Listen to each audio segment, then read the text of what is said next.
Are you ready? Yep. Ready? Ready when I you don't are. know how to. I don't know how to do this. Well, I figure. I mean, neither of us are professional in any way, shape, or form about anything. So I figure, why don't we start with you describing me, and then What? I'll describe you, What? and we'll go from there. That could become very, very insultive. This could be the first and last podcast. Yeah.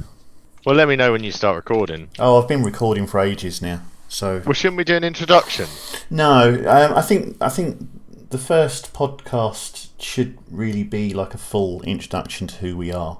So, like you said, so when you sent that message the other day and said, "Oh, this is what I think we should include," I think that in itself is the introduction. I don't think we need to do an introduction every podcast. Fucking hell, that's going to get boring quick.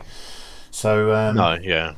let's just say this is who we are, and then each podcast we do here on in is like its own self-contained unit.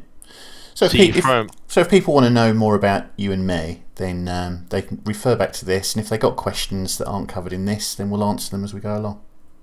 See, now you're expecting people to be intelligent enough to get that. Yeah, I mean, I think so people who view or listen to this need to understand that Debug is going to think the least of you, and I'm going to be optimistic and think that you're a reasonable person.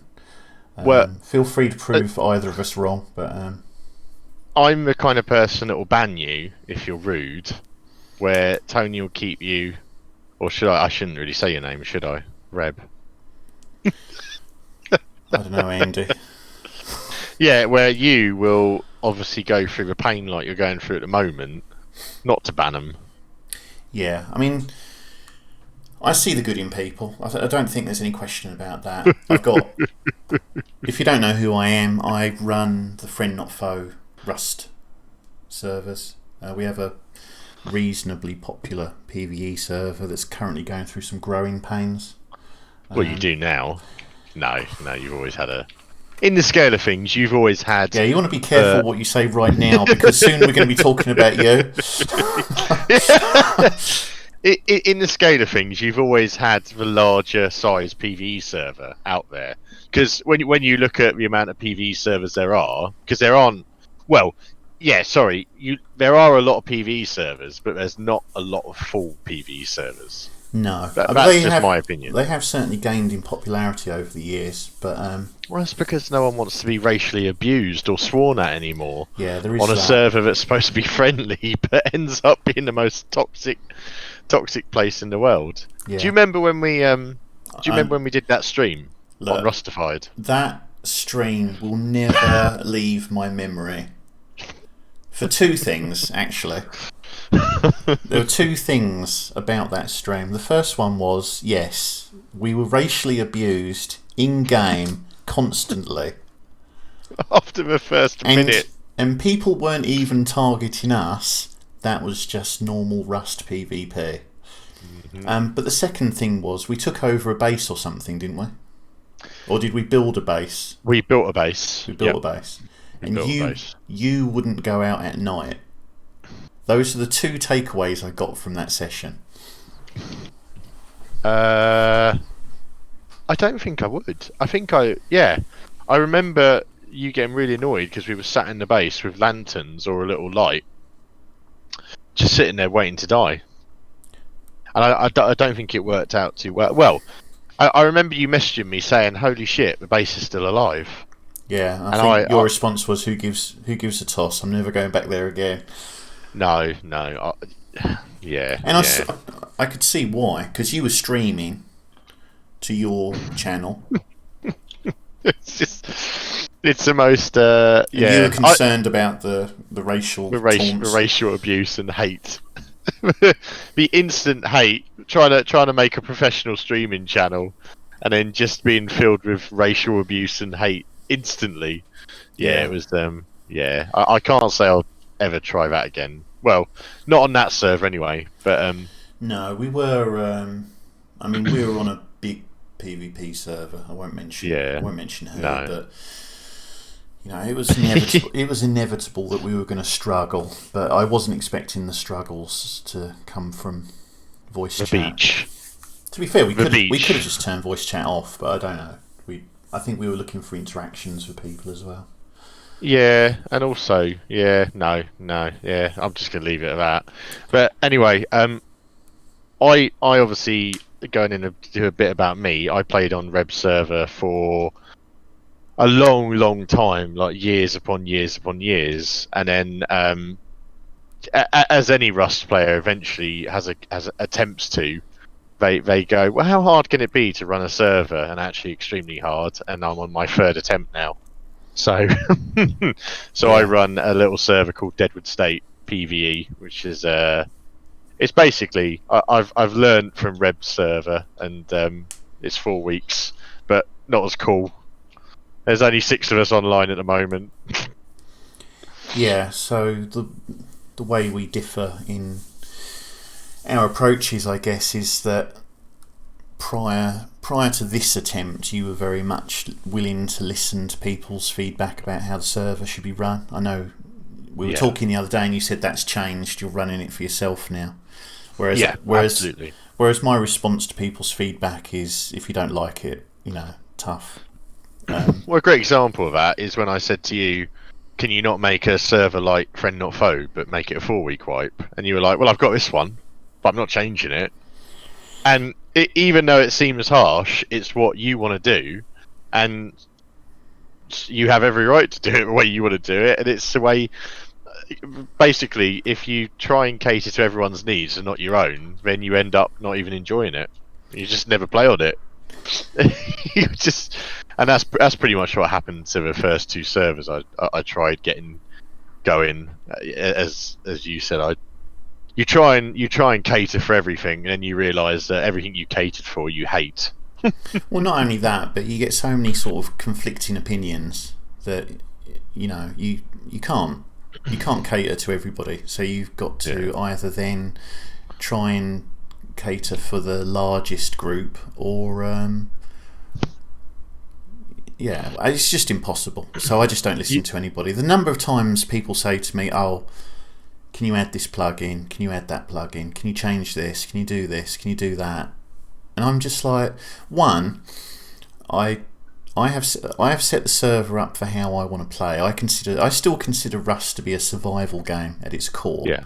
And so as a PvE server, there's more animals, there's bots at the monuments. DK is reduced because I don't necessarily want to have to grind to keep my base alive every single day. I want to be out doing things. And then at the end we have a purge where you can let off steam, kill each other. And I think your setup's very similar, but yours is a long-term survival, and mine is a 2-week experience. But it's just like, I've set the server up for how I want to play it as a survival game. I play as a solo. I think me and you, in all the years that we have played together on the server, I think we've only actually based together once, and that did not go well. Didn't I? I think we based together. We based together because I remember that was when you did a video, and I told you the codes in secret, and then as you were doing your video, you were mouthing the codes as you were typing it in. Oh, it's 1, 2, 3, 4. Oh, yeah, there we go. And then the next day, I had to log in and change the codes to all of our stuff: the quarry, the main base, the furnace that we built outside. And then you got ill and didn't return for the rest of the wipe.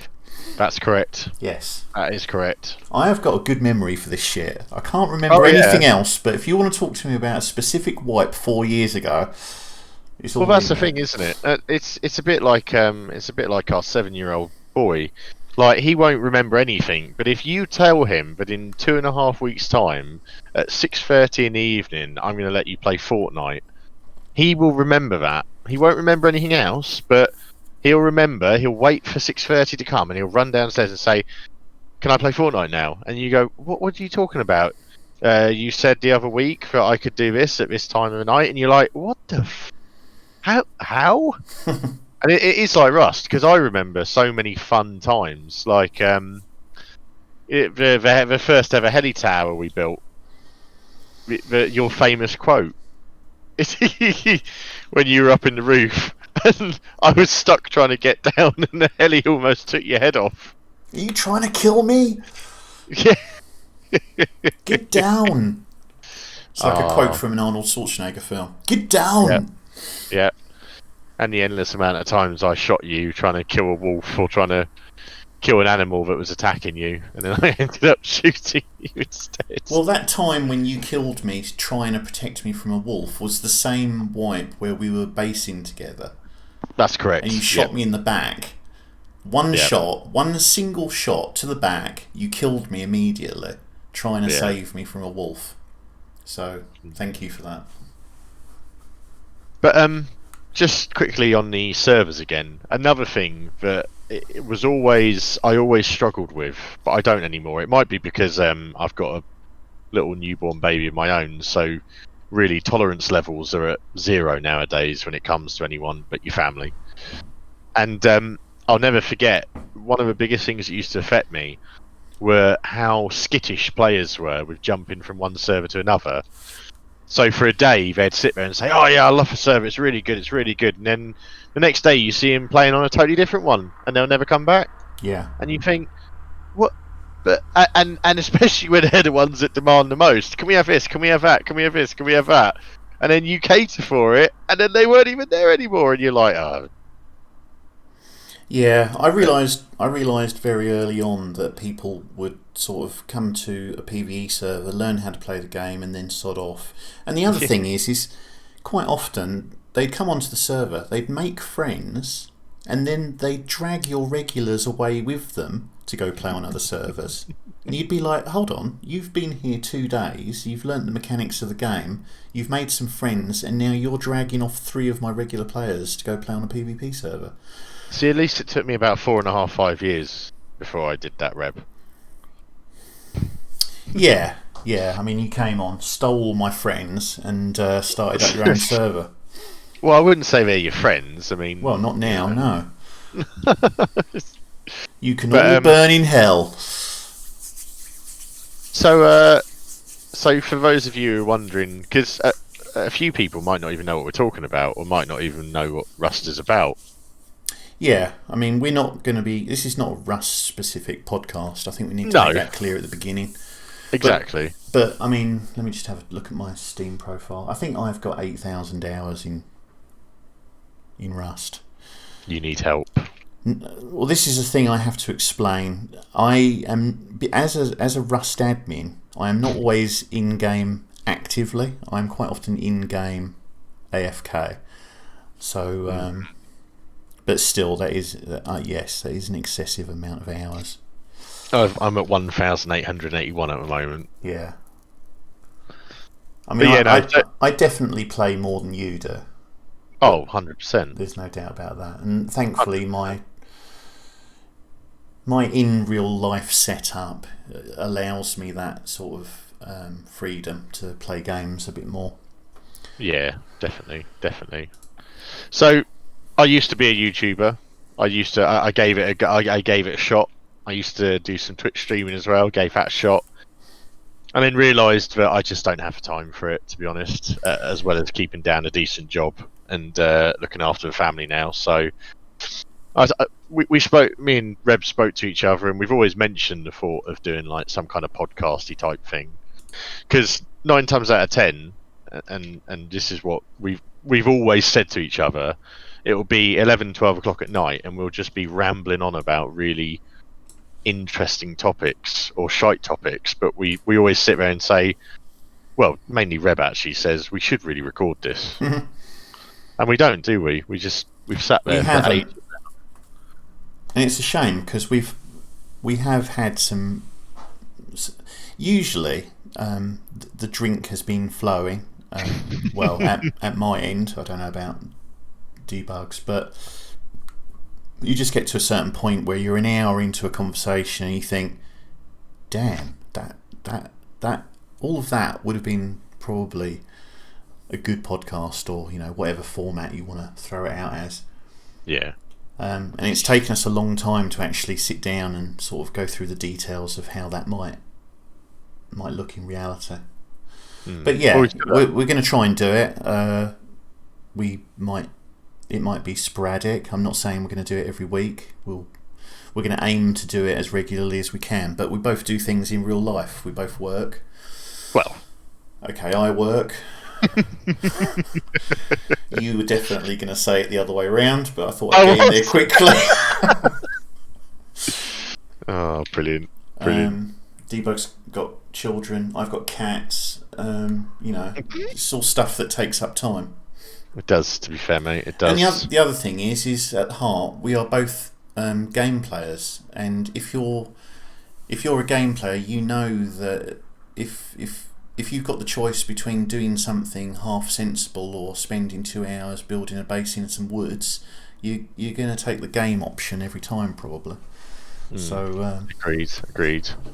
Yeah, I'll never forget, because as we said, it's not these aren't going to be Rust focused, but obviously, as it's our first one, our main connection has been through Rust, and one of the things, it was quite interesting because nowadays when you go onto a PvE Rust server, the type of player you have on a PvE Rust server is a very nurtured, beautiful, careful, oh, how dare you do this when something does go wrong, like a great example is like the problems you're having at the moment. If someone fires a bullet at the heli, when they don't actually mean, well, they're not actually going to tag it, but they like to grief. Nowadays it's the end of the world to some players.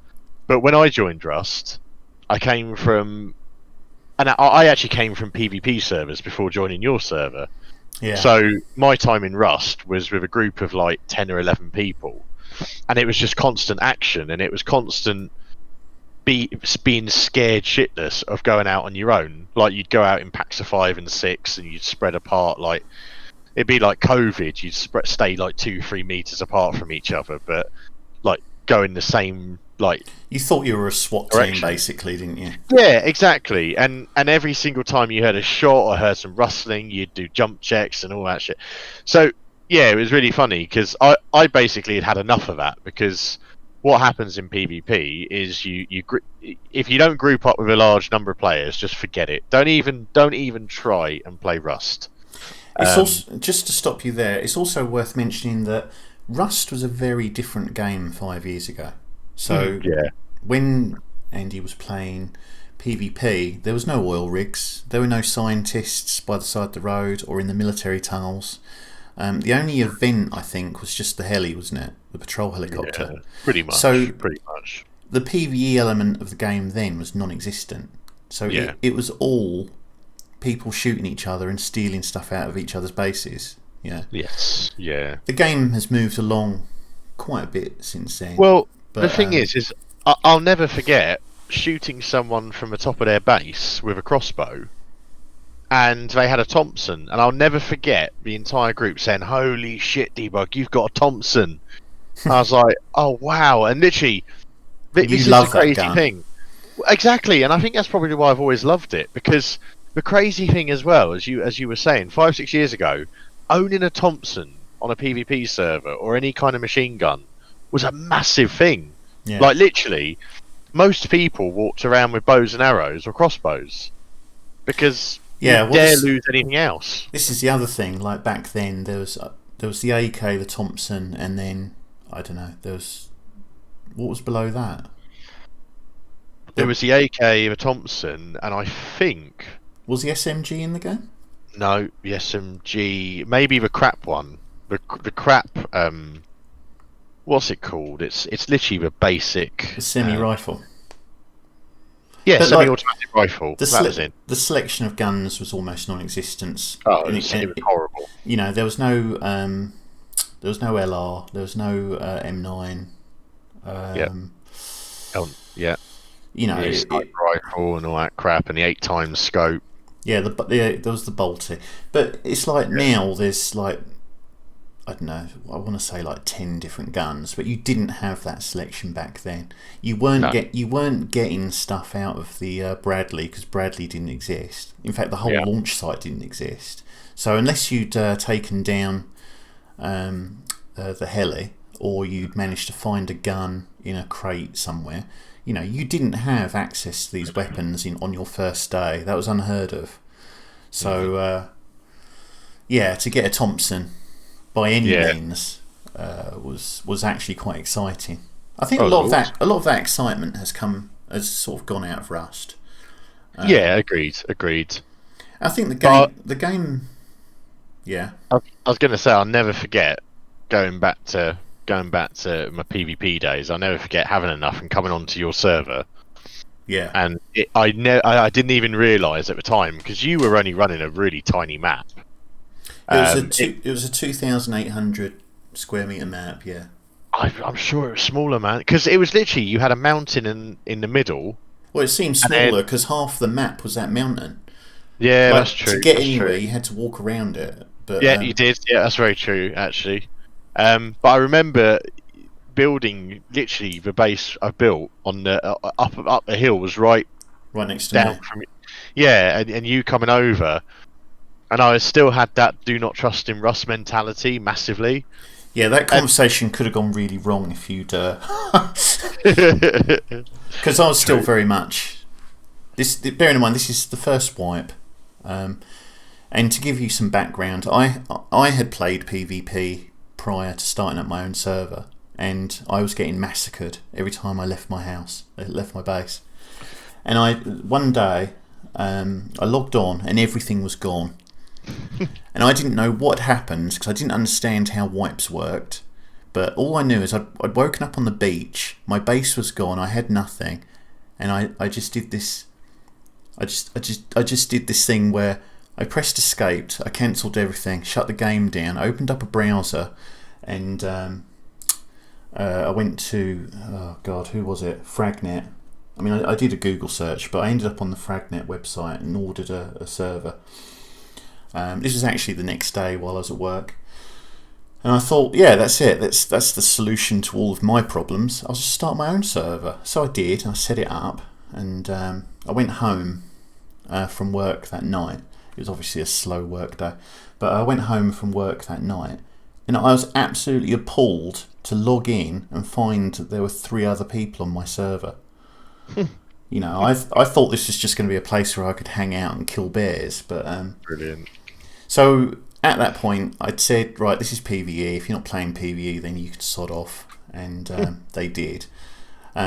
But then the same thing happened the next day, and it was like, oh shit, I'm gonna have to write some rules. I'm gonna have to lay down some like groundwork for how people are going to play on this server. And I was very protective of like this island that was mine, and I was quite happy to ban people because I literally didn't want them there anyway, so that seemed like the next logical step. I had already met people who were very much like, if I learnt very on, there's no point saying to somebody I own this server because they just don't believe you. And it could very well have been a situation where, because I was just jumping all over your base, wasn't I, when you first met me? Because you had this flat bit outside. That's right. You were on a hill and you had this flat bit that sort of blended into the hillside, and I was jumping around on that as you were trying to do things. And I can very well imagine that as a jumpy PvPer, you've just come from the depths of hell. You're now on what you think is a PvE server. There's some arsehole jumping around on your base. Hi, I'm your neighbour. Yeah, if you'd killed me, I probably would have banned you, and that would have been it. But, I didn't even know you were the bloody server owner. Well, no, until because 2 weeks. Yeah. By that point, I'd realised nobody cares. Yeah, that's true. I get no special privilege for being the person who pays the bills.